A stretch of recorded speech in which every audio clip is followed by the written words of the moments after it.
She is a former beauty queen and a Nigerian fashion consultant who shot into limelight, becoming the first Northern woman to win Miss Nigeria in 1990. In recent years, this lady of class and finesse has made several appearances at Nigerian fashion shows, where she is often a judge. In 2009, she announced plans to launch the beauty pageant reality show, Face of Peace. In an interview, she stated, Africa and Nigeria, especially in recent past, have witnessed series of ethno-religious crises that have displaced families, orphaned children, and destroyed homes and properties. The need to cushion the discomfort, hardship, and reduce a reoccurrence or spread prompted this unique and first of its kind concept to champion the cause of peace in Nigeria and Africa, amongst others. She has remained graceful as she ages and still remains the Queen of Hearts. In this interview, she speaks about her current endeavors, plans for the future, and her thoughts on the beauty pageant industry. Doors have opened for her back then as Miss Nigeria, but do they still open? Let's find out as we welcome Miss Binta N. Sukai on the show. Welcome to our program. Thank you for joining us. For having me. Thank you for having me. So, since your reign 32 years ago, yep, you've been off the radar. What have you been up to? A lot, actually. Taking care of family, focusing on stuff, and taking time for myself to really get to learn and know myself. And like you rightfully said, 2009, the Face of Peace thing, we started that initiative. It was supposed to actually be a springboard to launch. It's under an NGO, the Displaced Women and Children Foundation. The Face of Peace pageant is supposed to be the driver, the advocacy head of the NGO. So they've been very active. I started that and all, but it's being run and being headed by, it has its own CEO now. Okay. So head, I part of the board, but I do not necessarily need to be visible as it's running its cause. It's a humanitarian project. They've been doing a lot of stuff with the displaced IDP camps, training women and children, sourcing for funds for education, clothing, you know, stuff that they really need. They've branched into Borno, they've branched into Nasarawa, they've branched into Yobe and Benue. Okay. And even prisons as well, they ventured into that. So it's quite a big thing. I like when something starts small and it gathers momentum as it moves. You don't launch a big thingy and you're not able to control how far, you understand the outreach of it. We learn every day, and as it's reaching out, we see the benefits and more doors are opening that you're making an input, you know, so it's been a good thingy. Yeah, Okay. it's still going on till now. Yes. It's still ongoing. So what has actually happened to the Face of Hope pageant? You initially, the initiative. Face of Peace pageant. Face No, of it's still going. That's what So I'm has saying. it started? It's always been there. It's not a yearly thing. Okay. That's what people they don't understand. It's like it's under an NGO that maybe you may be the queen for like 2 years, 3 years. It depends on the project you're working on. We're not making it an annual thing. Okay. Yeah. So what was it being the first Northern lady to become Miss Nigeria? To be very frank and honest with you, when I went in for it, I wasn't thinking of myself as somebody from the north, you know. I came to Nigeria for holiday. This is what a lot of people don't, you know, actually know. I was actually in a relationship. Yeah, and I was pushed into, you know, thrust into the Miss Nigeria thing to remove me from that relationship. Oh yeah, that was actually the reason for the Miss Nigeria thing. So for me, you know, a lot of people, they crave for it. I did not see the importance of the Miss Nigeria platform until I was in it for like 3 months. And I was like, wow, I could actually use this to change a lot of things, because it gives you a voice, it gives you presence. You literally are, I would say, because way back then you did not have Ministry of Women Affairs, so you were actually your own ministry. Thank you, because you had your office, you had your staff, you had your chaperone. So basically you had an office. It was a functioning part of like government, because government then I think owned Daily Times. Yeah. And Times Leisure Service, which handled the whole thing. I swear it was just, it was beautifully I'm handled. going to take you back a bit. When you say you were pushed there to remove you from a relationship. First, people want to know what state you're from. They know you're from northern Nigeria. I'm from Kaduna. Okay. My father is from Kaduna. He's late now. My mom, she left us in February. May her soul rest in perfect peace. Same thing with my father. Yeah, my mom is she's half Nigerian, half Scottish. Okay. So what has life taught you as a person? Ooh, what has life taught me as a person? To be very, very patient. I've lost too many people along the way that I've learned to not rush after things. You wait your time. God's time is the best. Be patient. That's my advice to anybody. Learn to be patient. So do you remember an advice of your mom that has stuck with you over years? Be patient. The same thing. Always be patient, yes. You cannot fight for what is not yours. Just learn to be patient. Okay. Your reign has focused on unity, peace, and all that. Did you always anticipate you would, did you always have that aspiration to talk about unity, peace? Always. Right. Always. I'm known as a peacemaker in my family anyways. So I've literally just taken it, a length further. Yeah, I've always had interest in it. I like to bridge gaps. I like to unify things. I just love for there to be peace. I don't like, aggressive situations and talk over things, make peace, move on. Life is too short. Okay.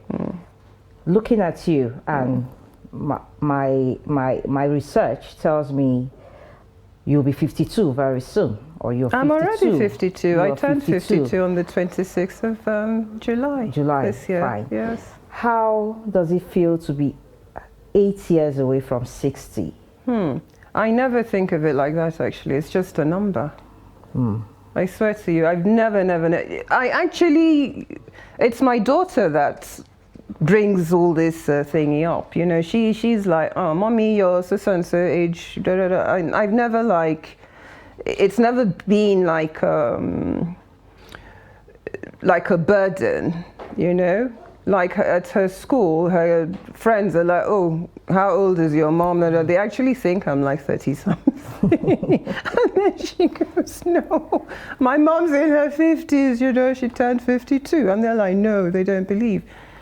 Bottom line, peace of mind. If you're happy with yourself, fine. That's it. So do you have any secret beauty routines you want to share? Absolutely. You look amazing. Thank Super you. amazing. This is no flattery. Thank you. But women out there watching will want to know if you have any, secret beauty regime.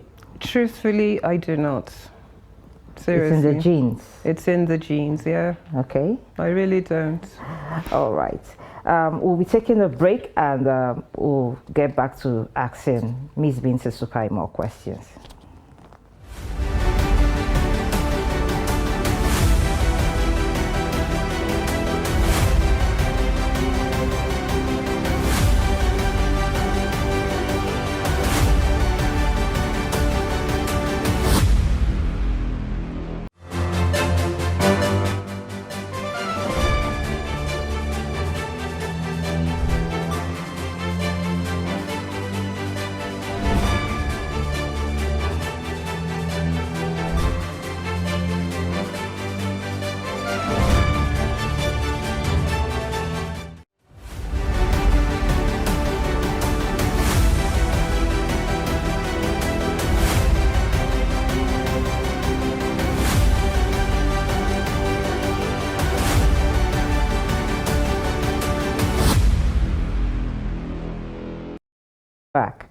What are some of the perks? Having been Miss Nigeria, back then, 1990, what are some of the perks of the job? And in your opinion,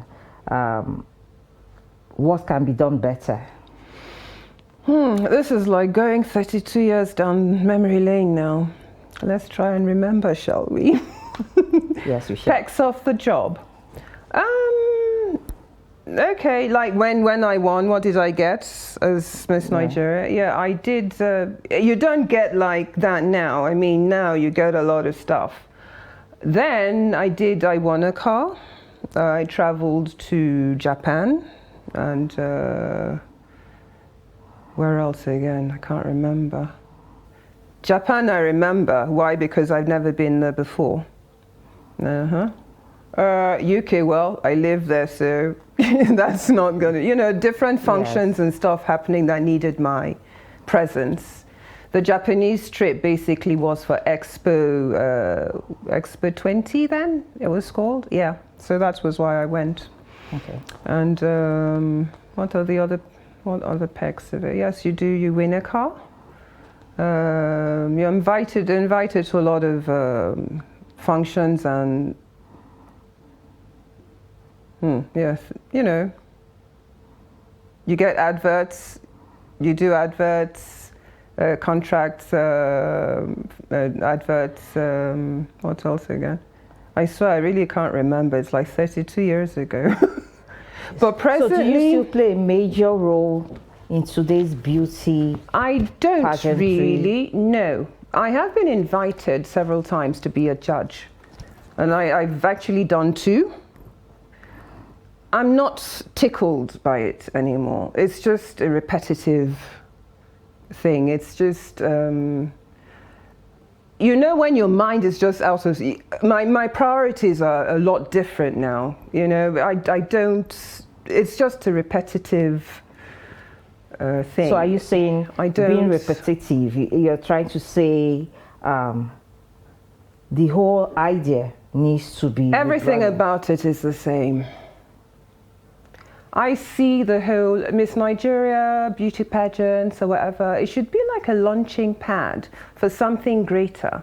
You must need to want to be there to launch something because you're going to be given a voice and presence. You cannot, assume that position and be silent. It is something, it's a position you can use in life to change things. Do you understand? So I do not understand why if someone says, people, there are actually girls that just crave to, they want to go in for beauty pageants and become Miss this and Miss that and that, but no ambition after that. Or if you're there, what do you intend to do with the office? It's a very powerful office. You can equate it to a female in politics. Do you understand how powerful that is? And it doesn't mean you're going to have like smooth sailing because they will want to crush you as well. You get a lot of negativity with that as well. So if you're not ready, it's a matter of life. If you can't stand the heat, you stay out of the kitchen. But you see, that's not the situation we have in today's pageantry business. Most of them are silent. They have no, I don't want to say focus, but they have no, they don't have what they want to work on. But that's what I'm saying, babes. Excuse me, babes. That's what I'm saying.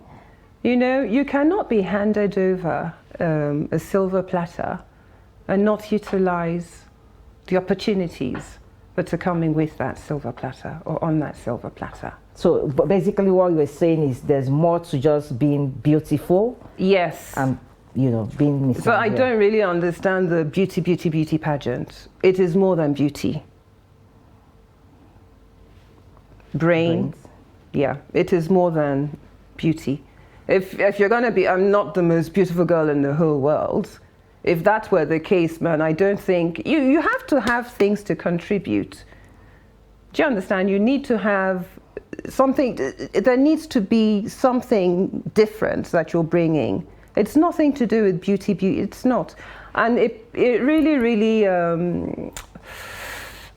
makes me shriek with whatever, you know, when I hear that beauty, no, maybe we should just stick to pageant and remove the beauty out of it, you know, okay, Miss Nigeria pageant, finish, not Miss Nigeria beauty pageant. It's not solely a beauty thing. We're not focusing on the beauty side of it. It's a package of a lot of things. Okay, because in recent times we've seen videos go viral about when participants of these beauty pageants can't even speak.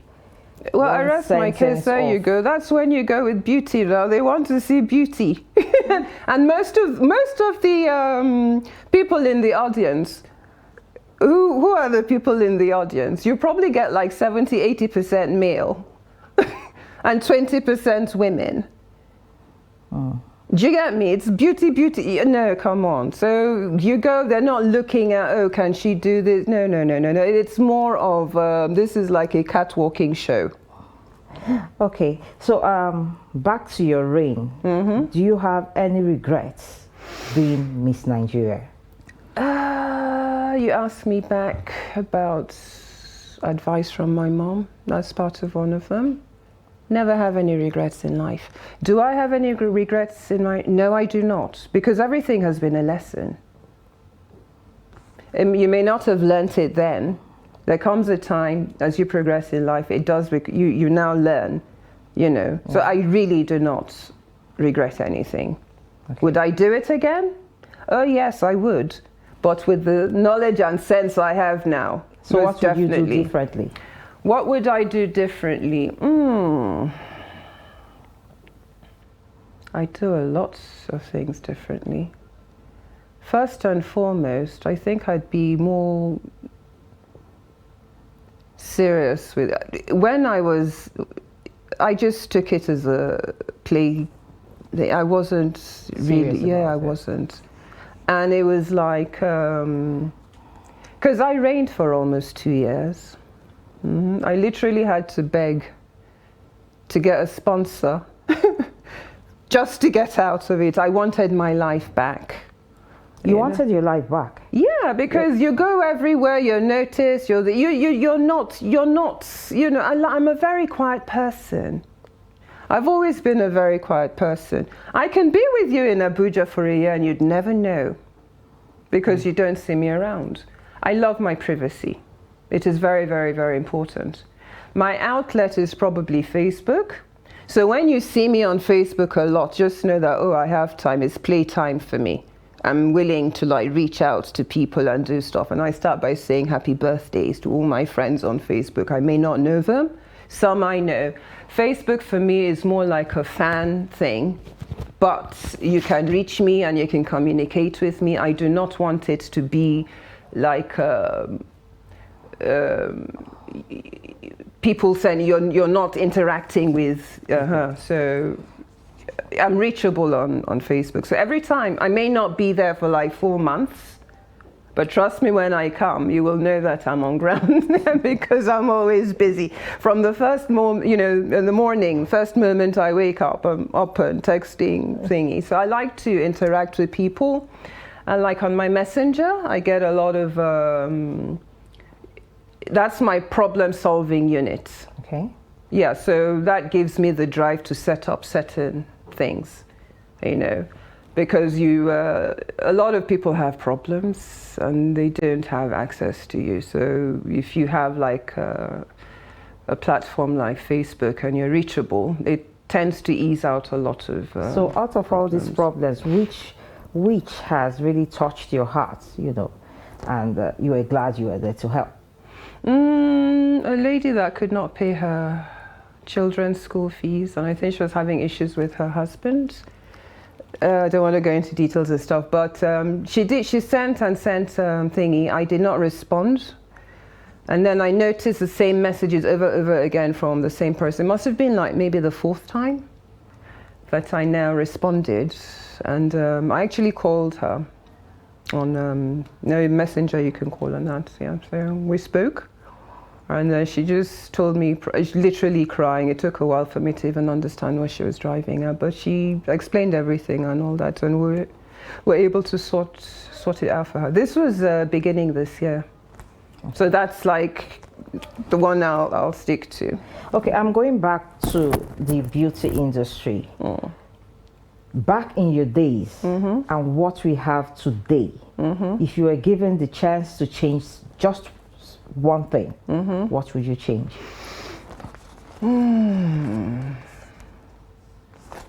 Scrap wearing of swimming costumes. I have always been an advocate of that. I don't understand the logic there, you know, seriously. Stop. Swimming costumes, yeah. Because they don't swim. They do not swim. And okay, fine, even Miss Universe, Miss World, they wear it. It's not as if they're going to swim, but they do go to the beach and do you understand? But I do not understand. In the Nigeria we live in and the complexities of everything, you know, try and be more, And I don't understand the logic of the swimming costumes, I'm sorry. Scrap it. Okay. Yeah. And that's why, like, on that note, the present Miss Nigeria, okay, you know, I think she's also a northerner. She's a northerner. She's from Kano. And no swimming costume. Did she wear? No, she didn't. You don't need to expose yourself to these things. You know, we need to actually shelve it. But people believe exposure is beauty. Beauty is exposure. That's what some people believe. That's what's well, good for them, but you know, I don't subscribe to that anymore. The society in which we live in today don't believe in complete, doesn't believe in complete coverage. You need to. No, I'm not saying total exposure. You understand, but have a bit of decency. Yeah, decency. Yeah. So, back to the big questions. Do doors still open? Most definitely. No, they still do. You know, sometimes I'm the one that I hide myself and like, oh, where have you been? And they're calling and like, you know, it still does. I may need a favor from someone who is, or somebody approaches me on Facebook, again, they have a business, whatever. And I may know or may not even know the person, but just a call, and I mention my name, trust me, it works. So doors do open. Okay. They still open, yes. So what empowerment programs do you have for females, women? Do you have anything in oh, yes, we do. Actually, I've been awake now for how many days? Because Zooming and making Zoom calls and what have you. We're trying to launch this future outreach project. It's actually like a pilot thingy now, which my company will be running on behalf of She Haven Efforts. It's a UK-based registered NGO. And we're basically, I'll be handling the logistics in Nigeria. They're in the process of training close to 100 people to, when we start in Nigeria, to like train people, you know, empower them. They train them, they empower them, give them the lowdown, the business directions, and like maybe you set your business, tax paying, little things you should know about starting business and how you pay your taxes and stuff like that. And they train them and then they will empower them. Some training stuff were actually sent down. Well, I should say empowerment, sewing machines, candle making, whatever like that, some time back. But you remember the time when they had, they were dishing up palliatives? Yes. When you had the COVID thingy? Yeah. Apparently, I guess maybe they thought our stuff was part of the palliatives because everything was looted. Wow. I swear to you. So basically, it's like back to square one, back to the drawing board, where everything looted. You know, so we're starting all over again. And hopefully in the next 2-3 months, I need to get the logistics and everything in Nigeria sorted out first. Okay. Lastly, what's your favorite dish? Oh, my favorite dish. I had it yesterday. Banga soup and starch. Yes, it's I love banga soup. Oh, I love Bangor. I had it with starch yesterday. Okay. Yeah. Look at your face. I don't eat it every day. Mine is not an everyday No, thing. People think you because have I don't eat it every day. No, Okay, it's a one-off thing. Yeah. All right. People have different opinions on whether or not beauty contests or pageants serve a purpose in today's society. Well, we just heard it all from the Queen of Hearts herself, that these contests do have a place in society if properly utilized. Thank you, Binta, for being part of our show today. And until next week, when we bring you another exciting guest, I remain your host, Aminat Hassan. Stay safe and remain blessed.